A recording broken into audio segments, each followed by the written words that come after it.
সাইয়েদনা মুসা আলাইহিস সালাম ছিলেন এক শক্তিশালী নবী। ওনার এত শক্তি, উনি এক থাপ্পড় মেরে ফেরাউনের বাবুর্চিকে ওই জায়গার মধ্যে দুনিয়া থেকে বিদায় করেছেন। এক ধাক্কা মারলে 10 জন 10 হাত দূরে যেয়ে পড়তো। উনি রেগে গেলে ওনার মাথার চুলগুলো টুপি আর পাগড়ি ভেদ করে উপরের দিকে এরকম খাড়া হয়ে দাঁড়িয়ে যেত। স্বয়ং মালাকুল মাউতকে থাপ্পড় মেরে চোখ কানা করে দিয়েছিলেন। এর কারণ মালাকুল মাউত মানুষের সূরাতে আসছিল আর অনুমতি নেয় নাই। ঘরের মধ্যে ঢোকার আগে অনুমতির দরকার আছে না নাই? সাইয়েদনা মুসা আলাইহিস সালামের কাছে মালাকুল মাউত মৃত্যুর ফেরেশতা মানুষের সূরাতে এসেছিল, অনুমতি নেয় নাই, হুট করে ঘরে ঢুকছে। দুইকা কয় আনা মালাকুল মাউত, আমি মৃত্যুর ফেরেশতা, জিতু আন আখবাদা রূহাক, আপনার রূহ কবজ করতে আসছি। মুসা আলাইহিস সালাম দেখতেছে একজন সলিমুদ্দি। মুসা নবী দেখে কি আর সলিমুদ্দি কয় কি? আমি মালাকুল মাউত। ফেজাল আছে না নাই? সাইয়েদনা মুসা আলাইহিস সালাম দেখে দিব্যি সাধারণ মানুষ, আর সে বলে আমি তোমার রূহ কবজ করতে এসেছি। মুসা আলাইহিস সালাম রেগে গেলেন। অনেক মেজাজ ওলা নবী ছিলেন। রাগের চোটে এক থাপ্পড় দিলেন। থাপ্পড় খেয়ে মালাকুল মাউতের এক চোখ নাই। বুখারীর বর্ণনা, ফাসাক্কাহু ফাফাকু আইনা, থাপ্পড় মারলেন, চোখ শেষ। মালাকুল মাউত বাঁচার জন্য দিলেন দৌড়। এক দৌড়ে আল্লাহর আদেশে আল্লাহর আরশে চলে গেলেন।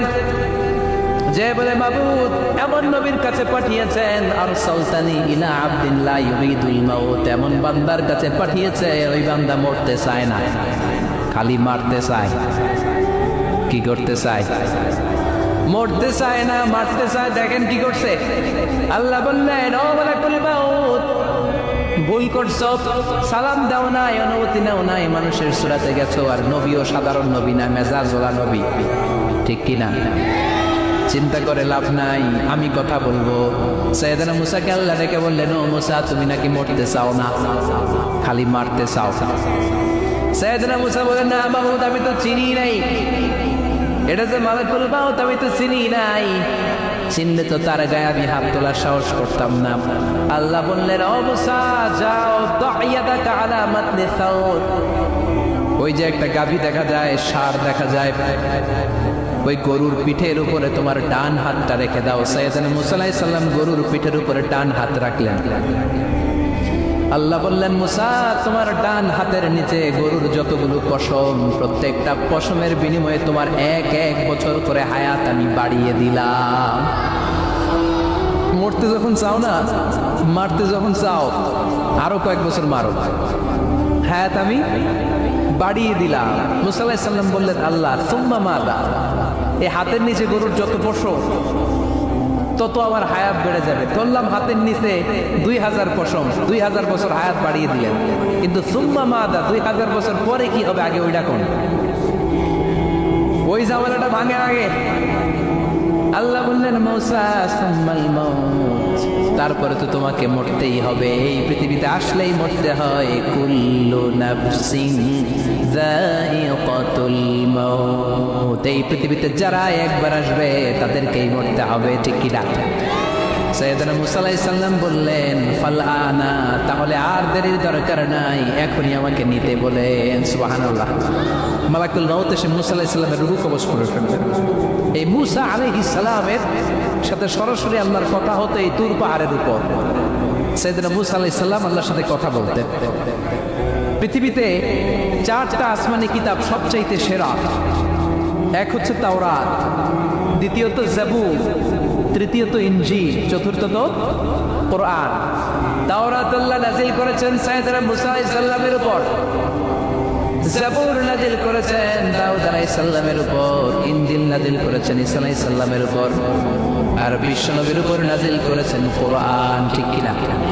এই তাওরাতকে রব্বুল আলামিন স্বয়ং নিজ হাতে লিখে কাঠের ফলকের মধ্যে, তক্তার মধ্যে লিখে সাইয়েদনা মুসা আলাইহিস সালামকে দিয়েছে। সুবহানাল্লাহ। এটাকে আরবিতে বলে আলওয়াহ। লাওহের প্লুরাল হচ্ছে আলওয়াহ।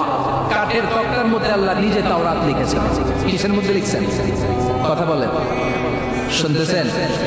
মনোযোগ আছে? কাঠের তক্তার মধ্যে তাওরাত লিখলেন। লিখে মুসা আলাইহিস সালামকে বললেন, মুসা ফিহি বুরহান, ফিহি হুদা, ফিহি হিদায়া, এই হচ্ছে তাওরাত কিতাব, আমি নিজ হাতে লিখে দিয়েছি। এর মধ্যে হেদায়েত আছে, এর মধ্যে বরকত আছে, এর মধ্যে বুরহান আছে, দলিল আছে। যাও এই কাঠের তক্তার মধ্যে লেখা তাওরাত কিতাবকে নিয়ে যাও, বনী ইসরাইলের কাছে এই তাওরাত কিতাবের দাওয়াত দাও। সাইয়েদনা মুসা আলাইহিস সালাম ছিলেন শক্তিশালী নবী। উনি ভাবলেন অল্প কয়েকটা তক্তা, কাউকে ডাকার দরকার নাই, আমার ভাই হারুন রে লাগবে না, আমি যথেষ্ট।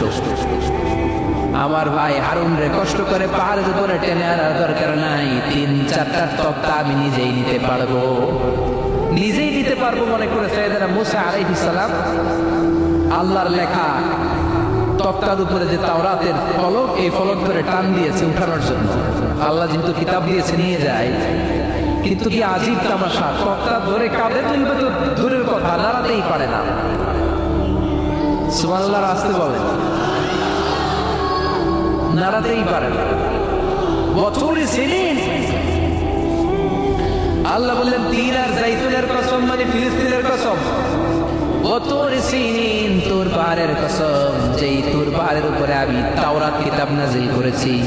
তাওরাত কিতাবটাকে কাঠের ফলকের মধ্যে লিখে বললেন মুসা নিয়ে যাও। মুসা আলাইহিস সালাম নিতে পারে না, মনে আছে? মনে আছে আপনাদের না ভুলে গেছে? মুসা আলাইহিস সালাম ধরলেন, নাড়াতে পারে না, আর কাঁধে তুলবে তো দূরের কথা, নাড়াতেই তো পারে না। এত শক্তিশালী নবী। তাওরাতের যে তাওরাতের ফলক, এই বাণীগুলো নিয়ে বাণী বাহকের কাজ করবে, বার্তা বাহকের কাজ করবে, বনী ইসরাইলের কাছে এই পয়গাম পৌঁছে দিবে, কিন্তু তুলতেই তো পারে না। আল্লাহর ডেকে বলে, আল্লাহ পারি না। আল্লাহ বললেন ট্রাই করো, ট্রাই এগেইন, আবার চেষ্টা করো, এখনো পারো কিনা। হাবিল সাইয়েদনা মুসা আলাইহিস সালাম ভাবলেন এই দিক দিয়ে পারি না, ওই দিক দিয়ে ধরলে মনে হয় পারবো। এবার তক্তার ওই পাশ দিয়ে নাড়াচাড়া শুরু করছে, ওই দিক দিয়েও পারে না। এবার ভাবলেন এক কাজ করি, মাঝখান দিয়ে দেখি নাড়াতে পারি কিনা। সাইয়েদনা মুসা আলাইহিস সালাম কাঠের তক্তাগুলোর মাঝখান দিয়ে ধরলেন, টান দিলেন, কিন্তু তক্তা নড়ে, নাড়ানোই যায় না, কাঁধে তুলবে তো দূরের কথা। সাইয়েদনা মুসা আলাইহিস সালাম আল্লাহর ডেকে বললেন, ও বাবু পারি না। আল্লাহ আসলে চাচ্ছে মুসা যেন বলে পারি না। মুসা পারে না, এটা শুনতে আল্লাহর বড় মনে চায়। সুবহানাল্লাহ বলবেন না, কারণ সব জায়গায় উনি পারে আর মারে।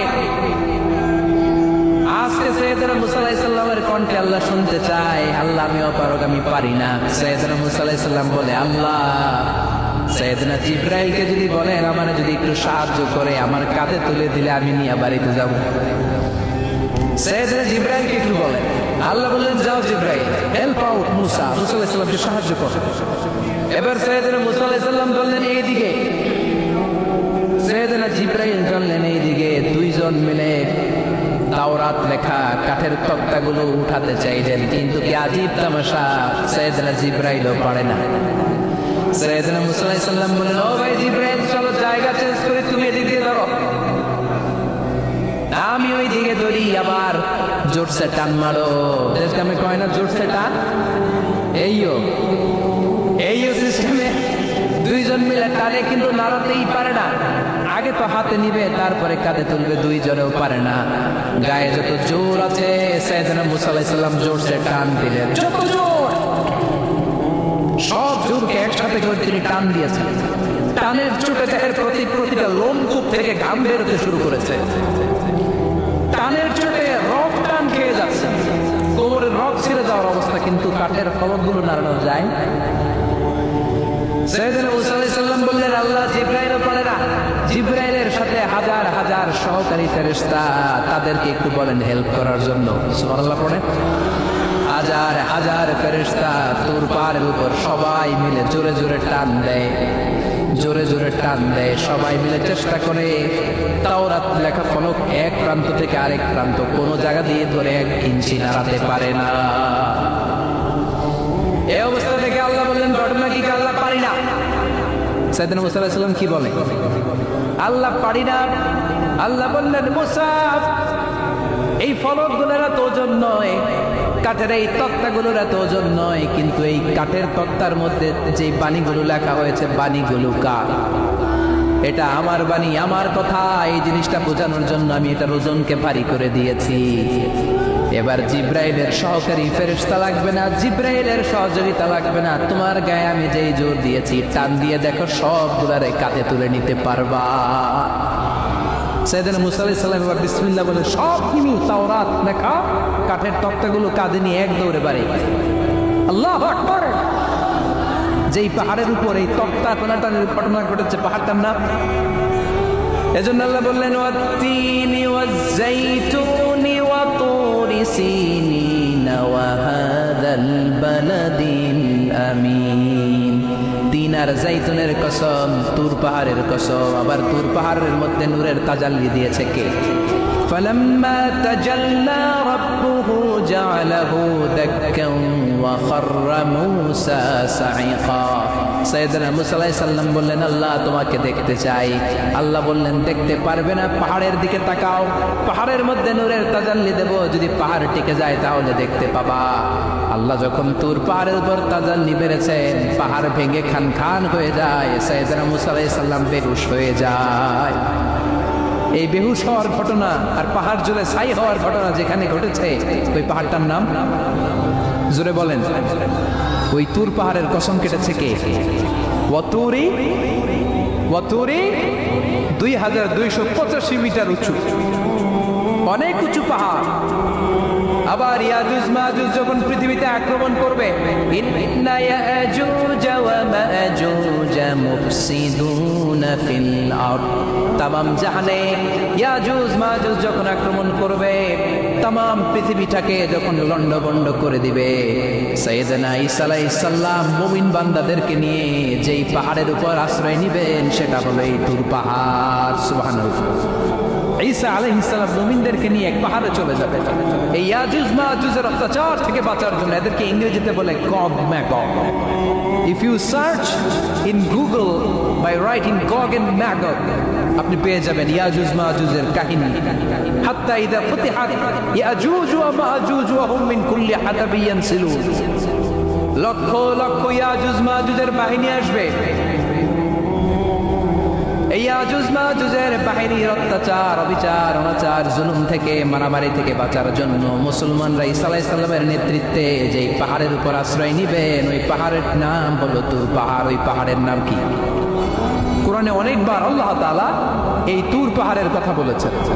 আমি নিজে এই তুর পাহাড়ের চূড়ায় উঠেছি 2 বার। পাথরের পাহাড়, মাঝরাতে উঠতে হয়। এই তুর পাহাড়ের নিচে একটা গির্জা আছে, খ্রিস্টানদের প্রাচীনতম গির্জা, সেন্ট ক্যাথেরিনা গির্জা। এই গির্জার ভিতরে ঢুকেছিলাম দেখার জন্য। এটা পবিত্র জায়গা। মুসা আলাইহিস সালাম যখন যাচ্ছিলেন, আল্লাহ বলেন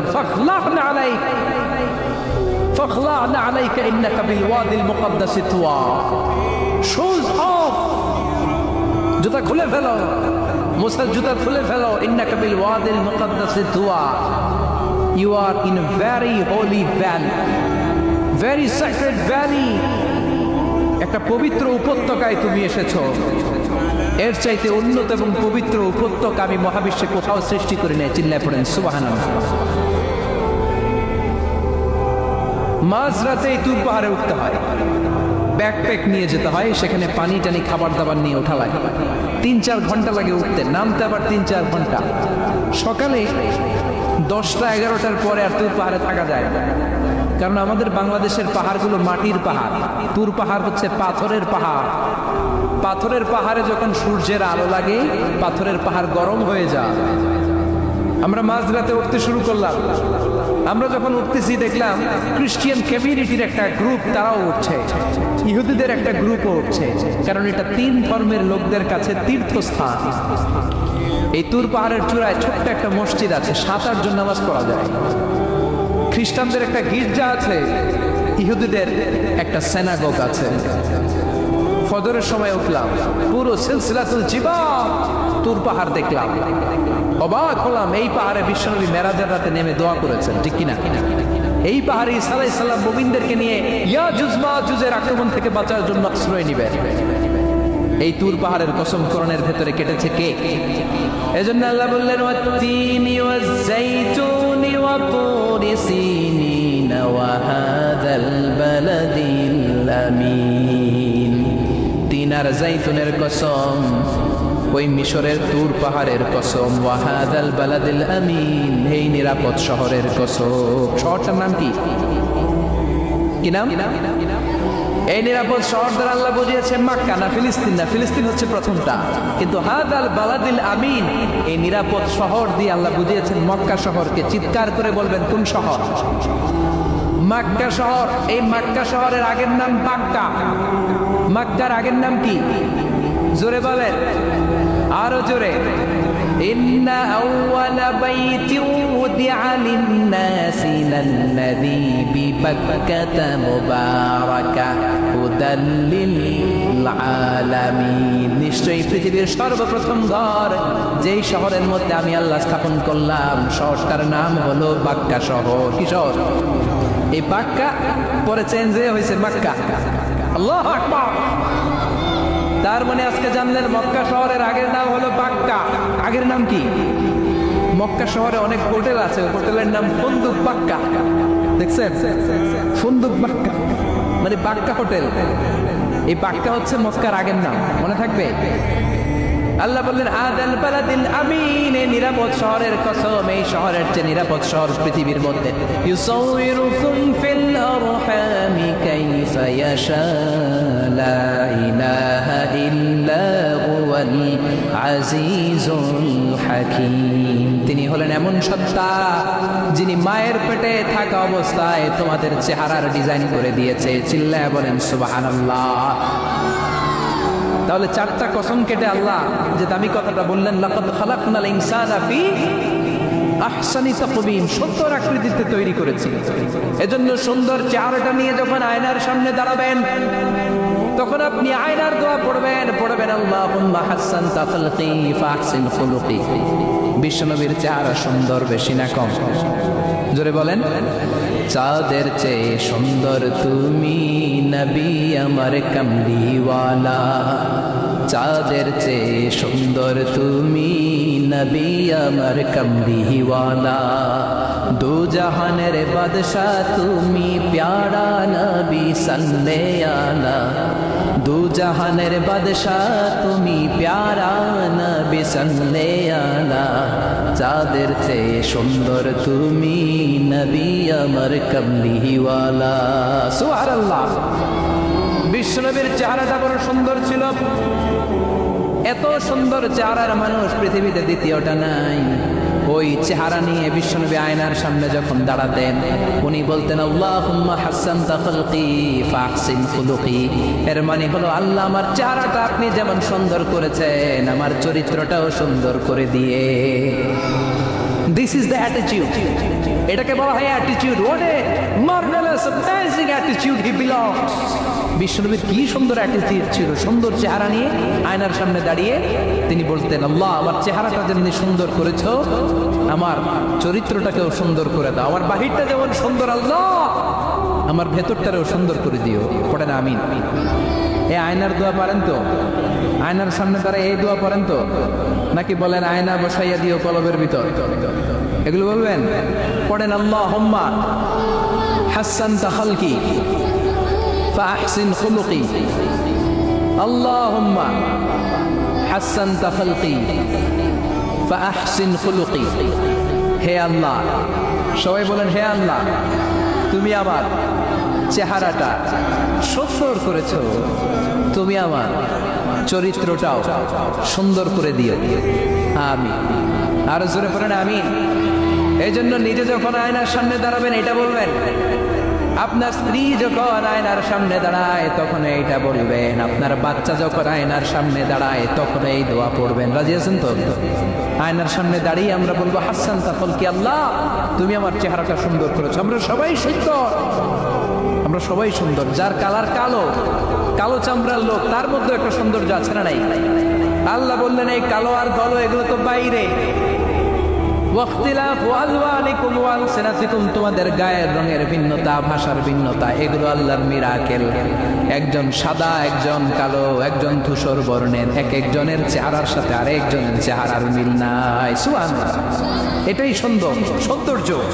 এজন্য আল্লাহ বললেন লাকাদ খালাকনাল ইনসানা ফি আহসানি তাকওয়িম। আমি গোটা মানব জাতিকে চমৎকার একটা স্টাইল দিয়ে তৈরি করেছি। এই স্টাইলের সাথে পৃথিবীর কোনো প্রাণীর কোনো মিল থাকে না। সুবহানাল্লাহ, কি অসাধারণ আমাদের কাঠামো! আপনি যদি হিউম্যান ব্রেইন নিয়ে চিন্তা করেন, আমাদের ব্রেইনের ক্যাপাসিটি কিন্তু অনেক বেশি। এই পৃথিবীতে সবচেয়ে পাওয়ারফুল যে কম্পিউটার আবিষ্কার করা হয়েছে, এটার নাম Cray-1 super computer. United states of আমেরিকাতে যারা মিলিটারি বেজে জব করে, তাদের ম্যাথমেটিক্যাল ইকুয়েশন ড্র করার জন্য, সলিউশন করার জন্য এই Cray-1 সুপার কম্পিউটার তারা ইউজ করে। বিজ্ঞানীরা হিউম্যান ব্রেইনের ক্যাপাসিটির সাথে ওই Cray-1 সুপার কম্পিউটারের তুলনা করেছে। তারা তুলনা করে দেখেছে Cray-1 সুপার কম্পিউটারের চেয়েও আমাদের ব্রেইন শতগুণ বেশি শক্তিশালী। আমাদের হেয়ারিং সিস্টেম নিয়ে যদি আপনি গবেষণা করেন, অবাক হয়ে যাবে। এই যে কানের মধ্যে এখানে পেঁচানো দেখা যায়, এটা আল্লাহ এমনি এমনি দিছে? মা খালাকতা হাযা বাতিলা, এমনি এমনি আল্লাহ কিচ্ছু দেয় না। এই পেঁচানো ডিজাইন না থাকলে আপনি শুনতে পেতেন না। আপনার কান দুটো যদি কেটে কান কাটা রমজান করে দেয়, আপনি কোনো আওয়াজ শুনতে পাবেন না। এই কানের ডিজাইন গুলো, এই আঁকাবাঁকা পথগুলো আল্লাহ তাআলা দিয়েছে ইথারে ভেসে আসা সাউন্ড গুলোকে ইলেকট্রিক্যাল সিগন্যালের মাধ্যমে ভেতরে ঢুকানোর জন্য। কানের তিনটা পার্ট থাকে, একটা হচ্ছে আউটার এয়ার, একটা হচ্ছে মিডল এয়ার, তারপরে হচ্ছে ইনার এয়ার, মাঝখানে এয়ার ড্রাম থাকে। এই আউটার এয়ার থেকে, মিডল এয়ার থেকে, তারপরে ইনার এয়ারে ইলেকট্রিক্যাল সিগন্যাল দিয়ে বাতাসে ভেসে আসা এই সাউন্ডের ওয়েভগুলো, এই তরঙ্গগুলোকে ইলেকট্রিক্যাল সিগন্যাল দিয়ে ট্রান্সমিট করে ব্রেইনের হেয়ারিং নার্ভের কাছে পাঠিয়ে দেয়। এই সূক্ষ্ম কাজগুলো হতে আসলে অনেক সময় লাগে, কিন্তু 1 সেকেন্ডের মধ্যে আমি বলছি আর আপনারা সেকেন্ডে শুনছেন। চিল্লা এখন সুবহানাল্লাহ। আবার কান যেখানে রাখা দরকার আল্লাহ ওইখানে রাখলেন, চোখ দুইটা যেখানে দেয়া দরকার ওইখানে দিলেন, নাক যেখানে দেয়া দরকার ওইখানে, মুখ যেখানে দেয়া দরকার। এর চেয়ে সুন্দর করে কি আর তৈরি করা যেত? নাক এইখানে না রেখে অন্য জায়গায় সেট করলে কি বেশি সুবিধা হতো? নাক যদি পেছনে থাকতো, খাওয়ার সময় খাবারটা বাসি না ভালো, এটা ঘ্রাণ নেওয়ার জন্য সব সময় খাবার পেছনে নিয়ে ধরা লাগতো, ঠিক কিনা? তার মানে নাক এই জায়গায় রাখাতে সুবিধা হয়েছে না? সুবহানাল্লাহ বলবেন না? কি সুন্দর মুখটা দিলেন, হ্যাঁ, কি সুন্দর চোখ দিলেন। এই কান দিয়ে আমরা শুনি, দেখেন কানের সেটিংটা কত সুন্দর। ধরেন ফর এন এক্সাম্পল, উদাহরণস্বরূপ, এই কানটা আল্লাহ এইখানে না রেখে এই কান যদি আপনার এই বাম বগলের ভিতরে দিত, আর এই কান যদি আপনার এই বগলের নিচে দিত, তাহলে আজকে মিজানুর রহমান আজহারের ওয়াজ শোনার জন্য সবার এইভাবে বসে থাকা লাগতো 1.5 ঘন্টা। কারণ এইভাবে এখন যেভাবে আছেন, এইভাবে বসে থাকলে তো কান চাপা পড়ে যেত, কথা একটাও শোনা যেত না। সুবহানাল্লাহ কইবেন না? চোখের সেটিংটা কত সুন্দর। চোখ এইখানে না রেখে যদি মাত্র 2 ইঞ্চি উপরে এইখানে দিত, সেজদা দিতে পারতেন। শীতকালে যে ফুটবল খেলেন, হেড দিতে পারতেন। হেড দিতে গেলে বল চোখের মধ্যে লাগা, চোখ শেষ। সুবহানাল্লাহ পড়েন। কি অসাধারণ অবকাঠামো! এই হিউম্যান অ্যানাটমি নিয়ে গবেষণা করলে মানুষ অবাক হয়ে যায়। দেহের ভেতরে কি সমস্ত যন্ত্রপাতি দিলেন, কিডনি দিলেন, গল ব্লাডার দিলেন, হার্ট দিলেন, লাং দিলেন। যেখানে যে অঙ্গটা রেখে দেওয়া দরকার ঠিক সেইভাবে মায়ের পেটে থাকতেই আমাদের ডিজাইন দিয়েছে কে? এতগুলো ডিজাইনের মালিককে। 600 কোটি মানুষ যদি পৃথিবীতে থেকে থাকে, তাহলে 600 কোটি ডিজাইন লাগবে না ওনার? আরো 600 কোটি আসবে আমরা জানি। 600 কোটি ডিজাইন চলে গেছে জানি। একটা ডিজাইনের সাথে আরেকটা ডিজাইনের মিল আছে? চিৎকার করে বলেন এই কারিগরটাকে। এজন্য আল্লাহ বলেন 4টা জিনিসের কসম কেটে তোমাদেরকে আমি যেটা বলবো শোনো। লাকাদ খালাকনাল ইনসানা ফি আহসানি তাকওয়িম। আমি মানুষের আকৃতিটা, মানুষের চেহারাটা বড্ড সুন্দর করে তৈরি করেছি। এত সুন্দর করে আল্লাহ তৈরি করেছেন, এর কোনো বাতিল নাই, কোনো বিকল্প নাই। চোখ যেমন হওয়া দরকার ঠিক তেমন। এই চোখ নিয়ে কত গবেষণা হয়েছে, শুনলে অবাক হয়ে যাবেন। মাত্র 2 মিলিমিটার ডাইমেনশন ছোট্ট আমাদের চোখ। এই চোখ দিয়ে আমরা অনেক কিছু দেখি। কাছের জিনিস যেতে দেখি, দূরের জিনিস দেখি, দূরের চাঁদ দেখি, দূরের সূর্য দেখি, দূরের মেঘমালা দেখি, ওই বিমানটাকে দেখি, আবার কাছে ছোট্ট মানুষটাকেও দেখি, ঠিক না? এটার ভেতরে আল্লাহ অনেক পাওয়ারফুল মেগাপিক্সেল দিয়েছেন। এই পৃথিবীতে সবচেয়ে পাওয়ারফুল যে ক্যামেরাগুলো আবিষ্কার হয়েছে মুভি শুট করার জন্য, সেখানে যে মেগাপিক্সেল আল্লাহ দিয়েছেন, চোখের ভেতরে এর কয়েক গুণ বেশি দিয়েছেন। চিল্লায় বলেন আল্লাহু আকবার। এই চোখ দিয়ে মেডিকেল সায়েন্স বলছে human eyes can identify more than 10 million colors. 1 মিলিয়নে 10 লক্ষ, 10 মিলিয়নে কত? 1 কোটি। তার মানে এই চোখ দিয়ে আমরা আমাদের এক একটা চোখ দিয়ে 1 কোটি ধরনের রং শনাক্ত করতে পারি। এক লাল রঙের মধ্যে কত লাল, লাইট রেড, ডিপ রেড, কত ধরনের মিক্স করে কত কালার হয়, সব কিছু চোখ দিয়ে আমরা ধরতে পারি। চিল্লায় বলেন আল্লাহু আকবার। জিহ্বা দিয়ে স্বাদ নেওয়ার সুযোগ দিলেন। এই জিহ্বার 5 স্কয়ার সেন্টিমিটারে টেস্ট বাড রয়েছে 184টা। সেই হিসাবে আপনার জিহ্বার উপরিভাগ দিয়ে আপনি 10,000-এরও বেশি ধরনের খাদ্যের স্বাদ আস্বাদন করতে পারেন। চিৎকার করে পড়েন আল্লাহু আকবার। এক একটা অঙ্গ নিয়ে যদি আপনি গবেষণা করেন, কত কাজ করার সুযোগ আল্লাহ তাআলা দিয়ে দিলেন। 206টা নাকি হাড়ের পিস রেখেছে আল্লাহ এক একটা দেহের ভিতরে। 206টা না, 206টা হাড় আছে আমাদের প্রত্যেকের দেহের ভিতরে। কয় পিস হাড়ি? কথা কয় না, 206টা। সবচেয়ে ছোট হাড়টা আছে কানের ভিতরে। সুবহানাল্লাহ পড়েন। সবচেয়ে ছোট হাড়, এক একটা অঙ্গ কত সুন্দর এরকম বেন্ড করা যায়, হাত পা নাড়ানো যায়, এইখানে একটা টুইস্ট করা যায়, এইখানে টুইস্ট করা যায়, আবার কবজি টুইস্ট করা যায়, আবার এইখানে এক একটা আঙ্গুলে কতগুলো টুইস্ট করা যায়। সুবহানাল্লাহ কইবেন না? কত কাজ এই হাতের। এই হাত দিয়ে ঘুষি মারা যায়, হ্যাঁ, হাত দিয়ে আটার কামির বানানো যায়, হাত দিয়ে ভারী জিনিস উত্তোলন করা যায়।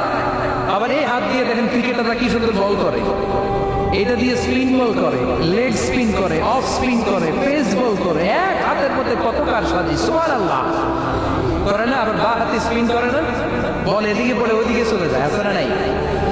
আবার এই আঙ্গুল দিয়ে কত কাজ। বাজার থেকে বাজার করে যখন বাজারের ব্যাগ যখন নিয়ে আসেন, হাতে ধরেন নাকি আঙ্গুলে ধরেন, কত কাজ। এই আঙ্গুল দিয়ে মোবাইল টিপে আমরা মোবাইল ইউজ করি, আঙ্গুল দিয়ে ল্যাপটপে আমরা টাইপ করি।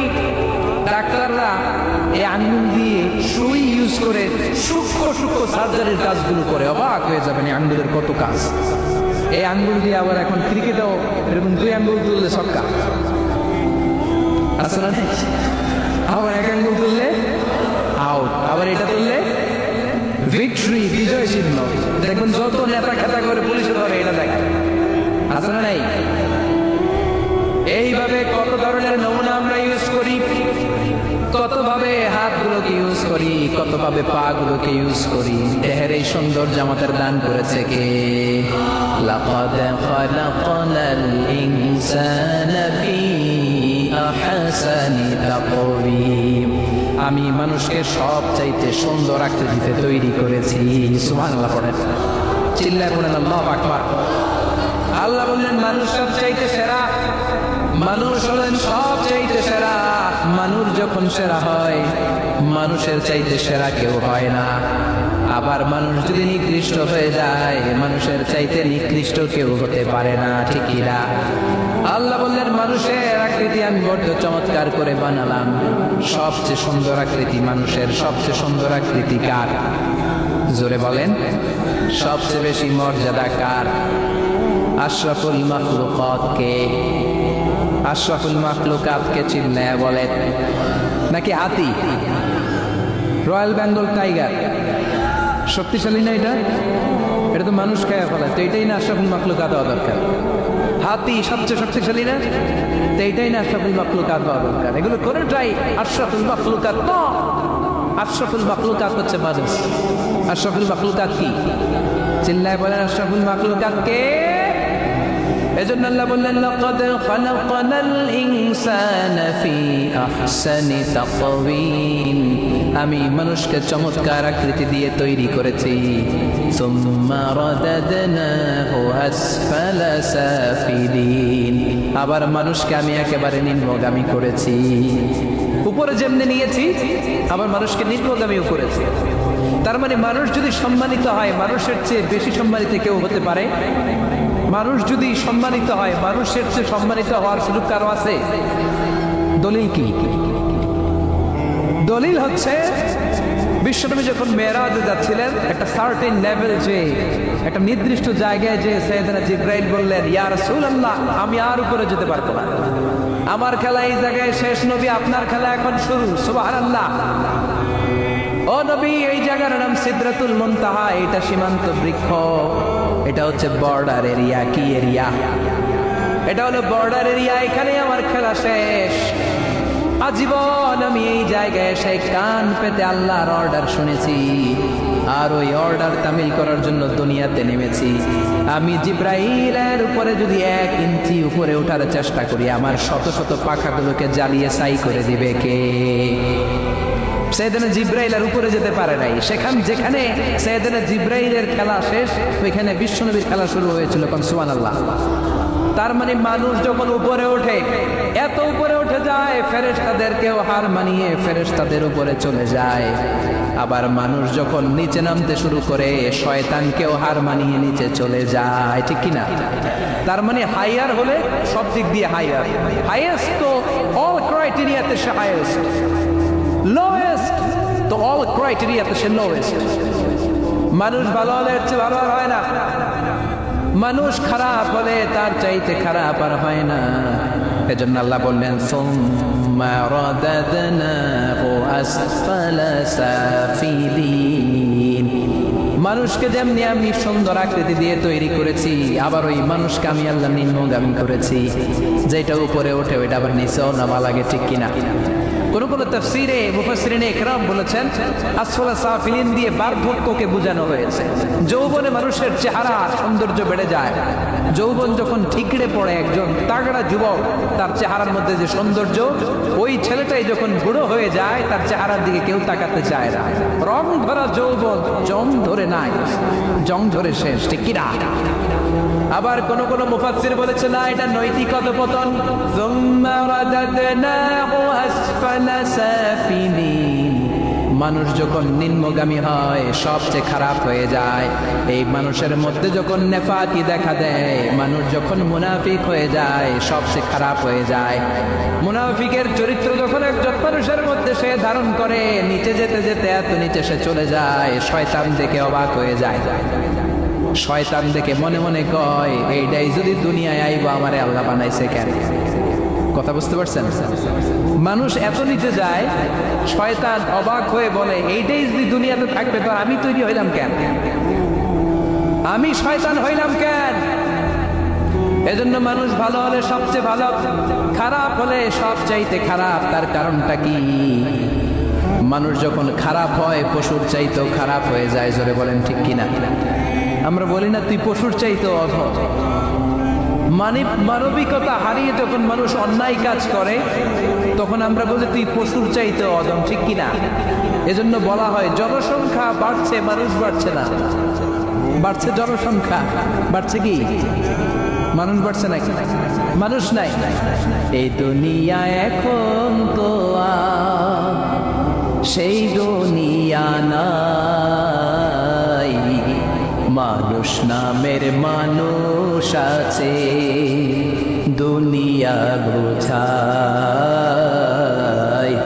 সেই মানুষের ভিড়ে আমার আসল মানুষ নাই। এই দুনিয়া এখন তো সেই দুনিয়া নাই, মানুষ নামের মানুষ আছে, দুনিয়া বোঝায়। সেই মানুষের ভিড়ে আমার আসল মানুষ নাই। আসল মানুষের বড় অভাব। এজন্য বাড়ছে জনসংখ্যা, মানুষ বাড়ছে না। মানুষ যখন খারাপ হয়ে যায়, পশুকেও হার মানায়। আল্লাহ বলে উলাইকা কাল আনআম বাল হুম আদাল উলাইকা হুমুল গাফিলুন। কারণ একটা সিংহ কখনো আর একটা সিংহকে মারে না। খেয়াল করে বুঝেন, সিংহ কোনদিন সিংহ মারে নাকি? বাঘ বাঘ মারে নাকি?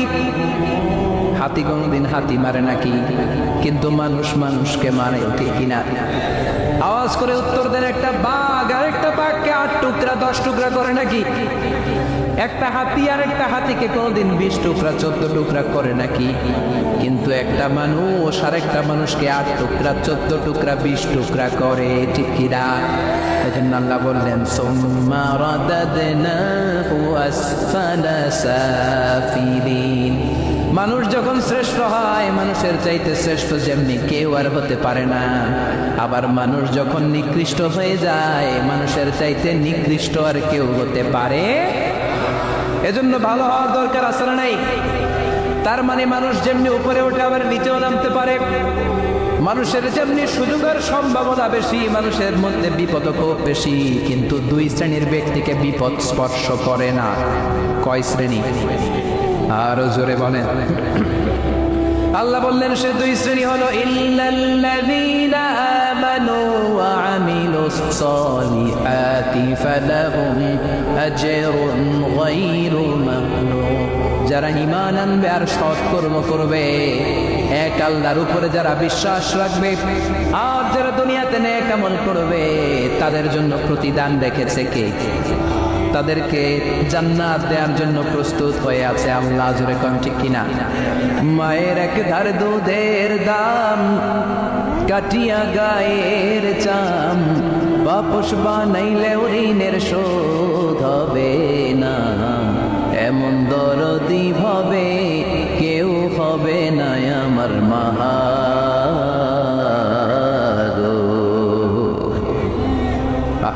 যাদের মা নাই তারা জানে মা না থাকার কি জ্বালা, যাদের বাবা নাই তারা জানে বাবা না থাকার কি জ্বালা। এখন ঘরে ঝগড়া করেন, এখন ভালো লাগে না আব্বা আম্মারে, এখন আব্বা এই ভুল করে, আম্মা এইটা বলে, এখন অনেক অসহ্য লাগে। যেদিন চলে যাবে ওই দিন বুঝতে পারবেন মাথার উপর থেকে ছাতাটা নাই হয়ে গেছে, বটবৃক্ষটা চলে গিয়েছে, আর উপদেশ দেওয়ার মতো কেউ নাই, কাছে আগলে রাখার মতো কেউ নাই। এজন্য আব্বা আম্মা থাকতে আমরা যেন আব্বা আম্মার কাছ থেকে দোয়া চাই। আব্বা আম্মার দোয়া কোনোদিন আল্লাহ তাআলা ফিরিয়ে দেয়। আমরা আব্বা আম্মারে রেখে দিয়ে অমুক দরবারে যাই, অমুক দরবারে যে দোয়া চাই, আসল বড় দরবার যে আমার ঘরে এটাই বলে যাই।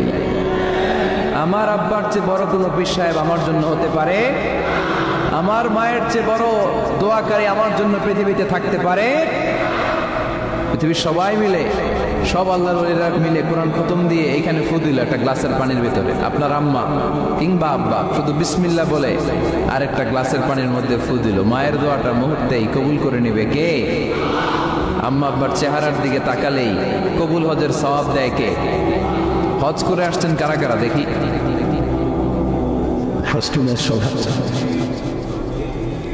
অনেক হাজি সাহেবান আছে মাশাআল্লাহ, হাত নামান। এই যে 3 লক্ষ 4 লক্ষ টাকা খরচ করে হজ করে আসলেন, আপনার হজটা আল্লাহর কাছে গ্র্যান্টেড, কবুল হয়েছে, এরকম কবুল হয়েছে এই মর্মে হাত তুলতে পারবেন কে কে দেখি? হুজুর আমি নিশ্চিত আমারটা কবুল হয়েছে। নাই, কারণ কবুল করার মালিক কে? আমরা কামনা করি সব হাজি সাহেবদের হজ কবুল হোক।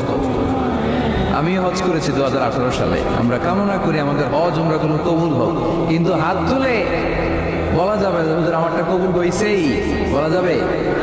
হইতেও পারে, নাও হইতে পারে।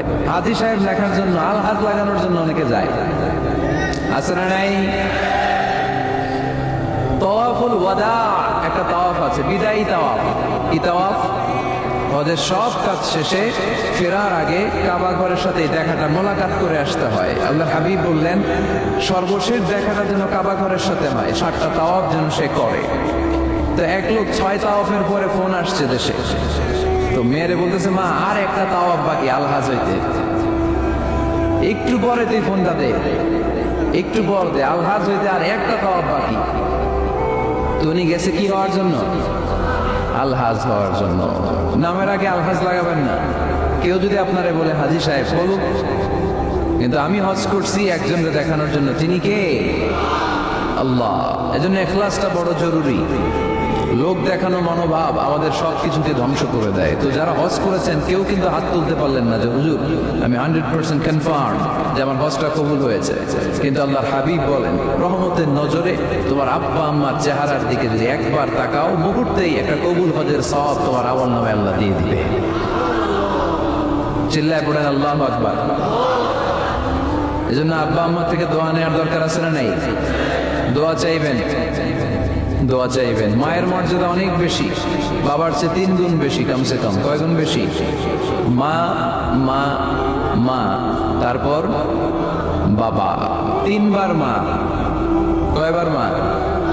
1 বার বাবা। তার মানে মাকে ইসলাম দিয়েছে স্বর্ণ পদক, দিয়েছে রৌপ্য পদক, দিয়েছে ব্রোঞ্জ পদক, আর বাবাকে দিয়েছে সান্ত্বনা পুরস্কার। আমরা এটা নিয়ে খুশি, ঠিক কিনা? তাহলে মাকে 3টা পুরস্কার, স্বর্ণ পদক মা, রৌপ্য পদক মা, ব্রোঞ্জ পদক মা, বাবারে দিছে কি সান্ত্বনা পুরস্কার। এজন্য মায়ের মর্যাদা বেশি। লাউ কাতাআতা জিলদাক, চামড়া কেটে যদি মায়ের পায়ের জুতা বানিয়ে দাও। ছোটবেলা যে মায়ের বুকে দুধ খেয়েছো, আল্লাহর হাবিব বললেন 1 ঢোক দুধের শোধ আদায় হবে না, ঠিক কিনা? অনুরূপ ভাবে মুসাফিরের দোয়া আল্লাহ ফিরিয়ে দেয় না। সফরে বেরোলেই দোয়া করবেন, পারবেন? মনে থাকবে? এখান থেকে ঢাকা যান না আপনারা, আনতা মুসাফির, এখান থেকে ঢাকা গেলে আপনি মুসাফির, দোয়া করা শুরু করে দেবেন। যদি জুলুমের শিকার হন, মাজলুম, ইত্তাকু দাওয়াতাল মাজলুম, আল্লাহর হাবিব সাল্লাল্লাহু আলাইহি ওয়াসাল্লাম বললেন মজলুমের বদদুয়াকে ভয় করো, কারণ মজলুমের বদদুয়া আর আল্লাহর আরশের মাঝখানে আল্লাহ কোনো পর্দা রাখে না। দোয়া করতে দেরি, এই দোয়া কবুল করে নেয় কে? মজলুমের দোয়া আল্লাহ তাআলা কবুল করে। এজন্য আব্বা আম্মার কাছ থেকে যেন আমরা বেশি বেশি দোয়া নিতে পারি, আল্লাহ তুমি তৌফিক দাও। দোয়া চাওয়াও সুন্নাহ, দোয়া করাও সুন্নাহ, বুঝতে পেরেছেন? দোয়া নিজের জন্য করবেন, অন্যের জন্য করবেন। রাজি আছেন তো? অনেকে বলে হুজুর আমার দোয়া আমি করবো, আমি আরেকজনের জন্য করবো কেন? ওনারটা উনি করুক, আমারটা আমি করি, এরকম কথা আছে না? নেই না, অন্যের জন্য দোয়া করবেন, এতে লাভ আছে। আপনি যখন কারোর জন্য দোয়া করেন, ফেরেশতারা আল্লাহর কাছে দোয়া করতে থাকে, আল্লাহ যেই দোয়া সে তার ভাইয়ের জন্য করলো, আগে দোয়াটা তার নিজের জন্য কবুল করে দাও। মা মিন মুসলিম ইয়াদউ লিআখিহি আল-মুসলিম বিযাহরিল গায়ব ইল্লা ক্বালা আল-মালাক ওয়ালাকা বিমিসলিন। ফেরেশতারা বলে ওয়ালাকা বিমিসলিন, আপনি দোয়া করলেন আল্লাহ আমার এই ভাইটার টাকা পয়সা নাই, তুমি তারে ধনী বানায় দাও। ফেরেশতারা তখন বলে ওয়ালাকা বিমিসলিন, মানে আল্লাহ যিনি দোয়া করতেছে আগে তারে ধনী বানিয়ে দাও। সুবহানাল্লাহ বলতে পারলেন না? আরো জোরে বলেন সুবহানাল্লাহ। একটানা ডর করি গো আওয়াজে সুবহানাল্লাহ। আপনার ভাই অসুস্থ, আপনি দোয়া করলেন আল্লাহ আমার ভাইটা অসুস্থ, তারে তুমি সুস্থ করে দাও। ফেরেশতারা বলে ওয়ালাকা বিমিসলিন, মানে আল্লাহ যিনি দোয়া করতেছে তার কোনো রোগ বালাই থাকলে আগে তারে সুস্থ করে দাও। তাই জন্য অন্যের জন্য দোয়ার দরকার আছে না নেই? আল্লাহর হাবিব সাল্লাল্লাহু আলাইহি ওয়াসাল্লাম বললেন দোয়া মুখুল ইবাদা, দোয়া হচ্ছে ইবাদতের নির্যাস। নামাজ পড়লেন, রোজা রাখলেন, যাকাত দিলেন, কিন্তু দোয়া করলেন না, আপনি মিস করলেন, ঠিক কিনা? আরেক বর্ণনায় এসছে আদ-দুআ হুয়াল ইবাদা, দোয়াটাই নাকি ইবাদত। দোয়া যে করতেছেন এটাই ইবাদত, আওয়াজ করে পড়তে হবে আল্লাহু আকবার। এজন্য প্রতিটা সালাতে যখন আমরা নামাজে দাঁড়াই, যখন মুসল্লায় দাঁড়াই, আমরা যখন সূরাতুল ফাতিহা পড়ি, এর মধ্যে আল্লাহ একটা দোয়া শিখিয়েছেন, পড়েন ইহদিনাস সিরাতাল মুস্তাকিম, ইহদিনাস সিরাতাল মুস্তাকিম। ও আল্লাহ, show us the right path, show us the correct path। আল্লাহ আমাদেরকে সহজ সরল সোজা পথ দেখান। আল্লাহর হাবিব সাল্লাল্লাহু আলাইহি ওয়াসাল্লাম একবার খেজুর গাছের ডাল দিয়ে মরুভূমিতে একটা টান মারলেন, সোজা একটা টান, আর ডানে বায়ে অনেকগুলো দাগ কাটলেন। আল্লাহর হাবিব বললেন ডানের ছোট ছোট রাস্তাগুলো শয়তানের রাস্তা, ওরা হাতছানি দেয়। আসো নাচের অনুষ্ঠানে আসো, গানের অনুষ্ঠানে আসো, মদের আড্ডাখানায় আসো, জুয়া খেলাতে আসো, ওইদিকে যাওয়া যাবে না। মুমিনের রাস্তাটা সোজা, এটা সিরাতুল মুস্তাকিম। এই রাস্তায় যদি একবার উঠে যান, ডানে বায়ে কোনো মোড় নাই, খালি চলবে, খালি চলবে, ইউ টার্ন নাই, কোনো চৌমুহনী নাই। এই রাস্তা শুরু হয়েছে দুনিয়াতে, এই রাস্তার শেষ মাথা ঢুকে গিয়েছে জান্নাতে।